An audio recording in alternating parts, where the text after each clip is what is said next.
Hello viewers, Passionate Parismita YouTube channel মই পৰিস্মিতা আপোনালোক সকলোকে স্বাগতম জনাইছো। আজি মই পুনৰ এটা অতিকৈ বিশেষ ভিডিও লৈ আপোনালোকৰ মাজলৈ আহিছো। আজিৰ ভিডিওত মই খৰাগুৰি আজানপীৰ দৰগাহৰ ভ্ৰমণত যাওঁতে দৰগাহৰ ইমাম সাহেবে যি সাক্ষাৎকাৰ প্ৰদান কৰিছিল সেই সাক্ষাৎকাৰৰ দ্বিতীয় খণ্ডটো আপোনালোকলৈ লৈ আহিছো। যেটো সাক্ষাৎকাৰৰ প্ৰথম খণ্ড আপোনালোকে ইতিমধ্যে চাইছে, তেনেহলে আপোনালোকেও চাওক আৰু ময়ো ইমাম সাহেবৰ কথাখিনি শুনো। তেনেহলে আহক আমি ভিডিওটোৰ মাজলৈ যাওঁ।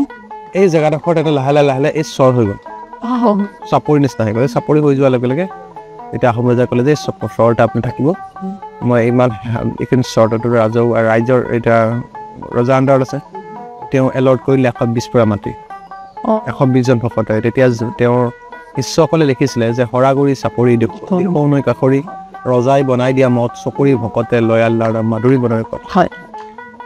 এইটোৱে তেওঁৰ মেইন হিষ্ট্ৰী। আজান পিছত কেনেকৈ ইয়াত পালেহি, তাৰপিছত তেওঁৰ আজানপীৰ চাহেবৰ ইয়াত প্ৰায় 100-150 বছৰ পিছত মানৰ উৎপাদত তেওঁলোক ইয়াত যিসকল তেওঁৰ ভক্ত আছিলে, তেওঁৰ শিষ্য আছিলে, মুৰিদ আছিলে, তেওঁলোক ইয়াৰ পৰা উচি গ'ল।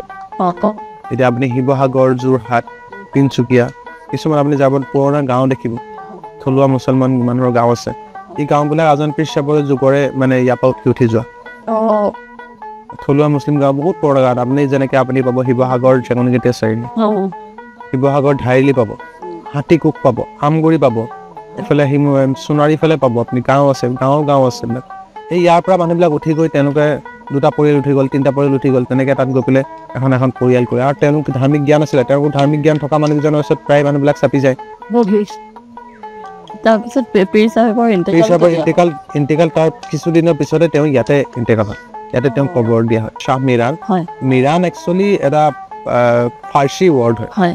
ফাৰ্চী মানে শ্বাহ মিৰাণ শ্বাহ মানে আপোনাৰ শ্বাহ পৰিয়াল। একচুৱেলি শ্বাহ পৰিয়ালটো ইৰাণৰ এটা মানে ৰয়েল ফেমিলিৰ মানুহ, যেনেকৈ আমাৰ হাজৰিকা, বৰুৱা, বৰগোহাঁই, বুঢ়াগোহাঁই, তেনেকুৱা টাইপৰ ৰয়েল ফেমিলি তেওঁলোকৰ মানুহ আছিল। তেওঁলোকে মানে শিক্ষা দীক্ষাৰ ক্ষেত্ৰত, ইকনমিকেল ক্ষেত্ৰত, ৰাজৰ শাসনৰ ক্ষেত্ৰত তেওঁলোকে বহুত এক্সপাৰ্ট আছিল। তেওঁলোকে সেই চিন্তাৰ মানুহবিলাকে ক'ৰবাত যদি ঘৰ ত্যাগ কৰে, সেইবিলাক মানুহৰ কাৰণে চিন্তা নাই। প্ৰত্যেক পৰিস্থিতিত তেওঁলোকে খাপ খাব পাৰে।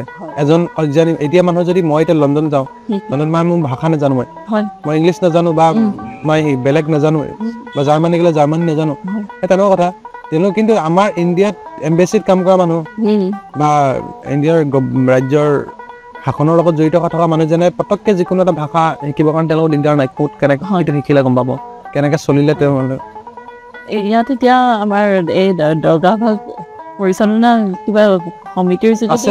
আমাৰ আজানপীৰ চাহেবৰ মানে যিটো মাজাৰখন আছে, এখন ডাঙৰ এখন কমিটি আছে, একাউণ্টজনী, আৰু লগতে ইয়াত মছজিদ আছে।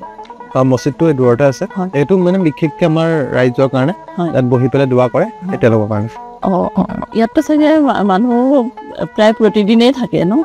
আপোনাৰ জুন জুলাই মানত, মাৰ্চ, এপ্ৰিল, মে, জুন, জুলাই, এই 3 মাহত মানুহ নাথাকে। ইয়াত বাৰিষা হয় আজিকালি, তথাপিতো মে, জুন, জুলাইতে মানুহ আহে। মানে আমাৰ ৰাস্তা কমিউনিকেশ্যনটো একদম ভাল হৈ গ'ল। কমিউনিকেশ্যন ভাল হোৱাৰ পৰা মানে বৰ ভাল পায় মানুহবিলাক আহি। মই আহিছিলোঁ আগতে, বহুত বছৰ আগতে আহিছিলোঁ। বহুত সৰুতে মই অহা ইয়াত। আপুনি কোন চনত আহিছিলে? মই হয়তো 85 মানত নহয়, মই চাগে আহিছিলোঁ 96 মানত আহিছিলোঁ। 96 মানত আহিছিলে। তেতিয়া পৰিস্থিতি বেলেগ আছিলে, তেতিয়া বহুত বেলেগ আছিল। তেতিয়া আপোনাৰ আজানপীৰ চাহেবৰ যিটো এতিয়া বৰ্তমান ইমানখিনি ডেভেলপ দেখিলে 2006-07 পৰা এইখিনি আৰম্ভ হৈছে। মই সেই কথা সুধিব খুজিছিলোঁ। 2006-07 পৰা আগত আজানপীৰ চাহেবৰ মাজাৰখন মেইন কবৰটো আছিল আৰু মছজিদটো আছিলে, আৰু বাকী এটা সৰু দৰা মানে আৰু ৰাইজৰ কাৰণে, আলহীৰ কাৰণে ঘৰ আছিলে, বাকী নাছিলে। বাকী পথাৰ আছিলে এখন, যিখন পথাৰ আমি যিখন আমি খাৰা হৈ আছো, এখন দিকত আপোনাৰ পথাৰ আছিলে। এই কিনাৰত যিখন পথাৰ দেখিছে, এই পথাৰখনৰ সমানে এই পথাৰ আছিলে। সেইখনতকৈ এখন দ আছিলে। ইয়াত মাটি ভৰাওঁতে যায় আমাৰ বাম হৈছে। ইয়াত মানে মানুহতো কোনো, ইয়াত সমাজখনত গোটেই মানুহখিনি মিহলি হৈ আছে নহয়? আমি সমাজখন মিহলি মানে আমি এপাচি শাকত এটা জলকীয়া নিচিনা। মানে ইয়াত আমি মুছলিম মানুহ বুলিবলৈ আমি ঘৰে আছো। আমি কেয়াৰটেকাৰ হিচাপে আছো। আমাৰ ককা আছিলে, দেউতা, তাৰপিছত মই, মানে বংশ হিচাপে চলি আহিছে তাৰপিছত ইয়াত যদি আপুনি ওচৰে পাজৰে যায় এঘৰ আপুনি মুছলিম মানুহৰ দৰাবলৈ নাপায় ইয়াত আজান পীৰ সাহেবৰ দৰগাহখন তাই আমাৰ কৈবৰ্ত মানুহে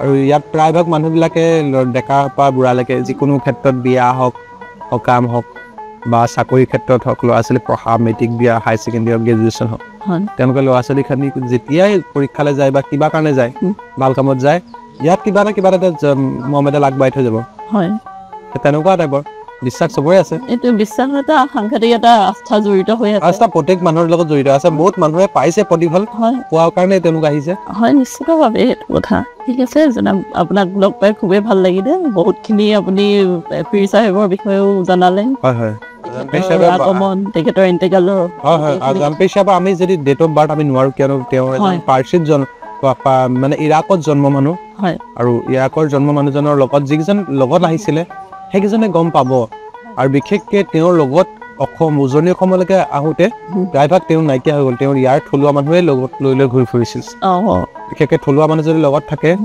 ইয়াৰ হিন্দুৰ পৰা কিছুমান কলিতাৰ পৰা আহোমৰ পৰা কছাৰীৰ পৰা কিছুমান মানুহ মুছলিম হ'ল তেওঁ লগতে নিজৰ ল'ৰা ছোৱালী হিচাপে লৈ ফুৰে মোৰ তেওঁ সংসাৰ তেওঁ তাতে বাগদাদতে এৰিলে কিছুমানে তেওঁ সংসাৰ কৰে বুলি কয় কিন্তু মানে ইয়াৰ বিষয়ে আমি ইমান বিশেষ হিষ্ট্ৰী আমি পোৱাগৈ নাই কিছুমানে লিখিছে আজান পীৰ সাহেবৰ আমুকজনী ছোৱালী আমুক লগত দিয়া হৈছিল এইটো বিষয়ে আমি ক'ব নোৱাৰোঁ কিয়নো আমি হিষ্ট্ৰী যিমান বহুতে লিখিছে আছে বুলি কিছুমানে লিখিছে নাই লিখা বুলি নাই বুলি লিখিছে এতিয়া আমি ক'ব নোৱাৰোঁ কিন্তু আজান পীৰ সাহেবে তেতিয়া যাৰ থলুৱা যিখিনি লোক আছিলে তেওঁলোকৰ লগত নিজৰ মানে ককাই ভাই নিচিনাকৈ আছিল কোনো মানুহৰ লগতে তেওঁ এইটো ভাব নাছিলে যে মই এইখিনি হিন্দু মানুহ এইখিনি মুছলিম মানুহ মোৰ লগতে এনেকৈ ৰাখিছিলে এইফালে কিনাত এজন মানে চিডুল কাষ্ট জনী কৈবৰ্ত মানুহ আছিলে এজন এইফালে বামুণ মানুহ পাইছিলে তেওঁ মানে তেওঁৰ জাতি ভেদৰ মাজত গম পাই যে ইয়াত জাতি ভেদৰ খুব ব্যৱস্থা আছিলে তেতিয়া মানে এজন সৰু মানুহে এজন সাধাৰণ কাষ্টৰ মানুহে ওপৰ কাষ্ট মানে লগত খাৰা বনোৱা বহিব নোৱাৰে সেই আজান পীৰ সাহেবৰ কিছুমান কৰ্ম দেখি বহুত মানুহ মুছলিম হৈছিলে মানে তেওঁ নামাজ পঢ়ি থকা অৱস্থাত মানে ৰজাঘৰীয়া যিকেইটা মানুহ তেওঁৰ পিছতে খাৰা হৈছিলে এজন মাছমৰীয়া মানুহ এজন হাল বোৱা মানুহ আহি পেলাই যেতিয়া নামাজ চুৰিয়া ধুতি পিন্ধি আগৰ যুগত এতিয়া আপুনি দেখিব টুপি পিন্ধি নামাজ পঢ়িছে আগৰ যুগত মানে আপুনি চুৰিয়াখন যেনেকে আমাৰ পুং মাৰে পুং নমৰাকে চুৰিয়াখন গোলকে পিন্ধে আৰু পিন্ধি পেলাই তাৰ ওপৰত কুৰ্তাটো পিন্ধে আৰু গামোচাৰে মানে মূৰত কাপোৰ মাৰি পেলাই নামাজ পঢ়িছিলে আজিৰ পৰা প্ৰায় 60-70 বছৰ আগতো এইটো পৰিস্থিতি আছিল লাহে লাহে মানুহবিলাক শিক্ষণী জাতিৰ কমিউনিকেশ্যন হ'বলৈ ধৰিলে কিছুমান ইছলামৰ কিছুমান বেছিক নিয়মখিনিৰ লগত মানুহে জুৰিব ধৰিলে সেইকাৰণে টুপি পিন্ধিব ধৰিলে কিন্তু তাৰ আগত কিন্তু গামোচাৰ আমাৰ প্ৰব্লেম নাই গামোচা যি কালাৰ গামোচা হওক ইছলামত এইটো নহয় যে আপুনি খালি মূৰ ঢাকিব কৈছে আপুনি কোৰাণত কৈছে যে আপুনি যিখিনি আপোনাৰ মানে শৰীৰৰ ঢাকিবলগীয়া যিখিনি বস্তু সেইখিনি তুমি ঢাকা যেনেকৈ ঢাকা শৰীৰ তুমি জিলিকাব নালাগে তুমি শৰীৰ যেনেকৈ ঢাকিবলৈ তুমি যিটো কালচাৰৰ কাপোৰ কোনো প্ৰব্লেম নাই ইছলামে এইখিনি মানে বেছিক সেইখিনি দিছে গম পাই ইছলামৰ প্ৰত্যেকখিনি মানুহতে প্ৰত্যেকটো ৰেচ এণ্ড কালচাৰ মানুহ জড়িত হৈ আছে আৰু প্ৰফিটে গম পাই যে তেওঁক ভৱিষ্যতবাণী কৰা হৈছিলে যে ইয়াত অকল এই আৰবৰ মানুহে নহয় পৃথিৱীৰ হৰ মানুহে তেওঁ জড়িত হ'ব সেইকাৰণে হৰ কালচাৰ মানুহৰ তুমি আঁকোৱালি ধৰিবা এইটো আজান পীৰ সাহেবৰ মানে পীৰ চাহেবে সেই সময়তে মানে সম্প্ৰীতি এনাৰ্জি মানে ব্যৱহাৰ কি হৈছে আজান পীৰ সাহেবৰ যিটো মূল মন্ত্ৰ লা ইলাহা ইল্লাল্লাহ আৰু শংকৰদেৱৰ যিটো মূল মন্ত্ৰ দুইজনৰ মাজত চিমিলাৰিটি আছে তেওঁলোকৰ জাতি এইটো যিটো আমাৰ বৰ্ণৰ জাতি এইবিলাক তেওঁ মনা নাছিলে শংকৰগুৰুও মনা নাছিলে আজান পীৰ সাহেব মনা নাছিলে দুইজনৰ মাজত চিমিলাৰ আছিলে আৰু তেওঁ প্ৰত্যেকটো মানুহে তেওঁলোকে আঁকোৱালি লৈছিলে সেইকাৰণে তেওঁলোক শংকৰ আজান পীৰৰ দেশ বুলি কোৱা তেওঁলোকে মানে ইয়াত জাতি লৈ পেলাই কোনো হেৰি নাছিলে ঠিক আছে বহুত ভাল লাগিলে আপোনাৰ পৰা গোটেইখিনি কথা খুব বিতংভাৱে জানিব পাৰিলো পীৰ চাহেবৰ বিষয়েও এই দৰগাহৰ বিষয়েও গোটেইখিনি কথা আপোনাৰ পৰা জানিলো পুনৰ আপোনাক কেতিয়াবা লগ পাম আকৌ ধন্যবাদ আপোনালোকে আহিব তেতিয়া আজান পীৰৰ বিষয়ে কিবা যদি জানিবলৈ আছে নিশ্চয় মই আহিম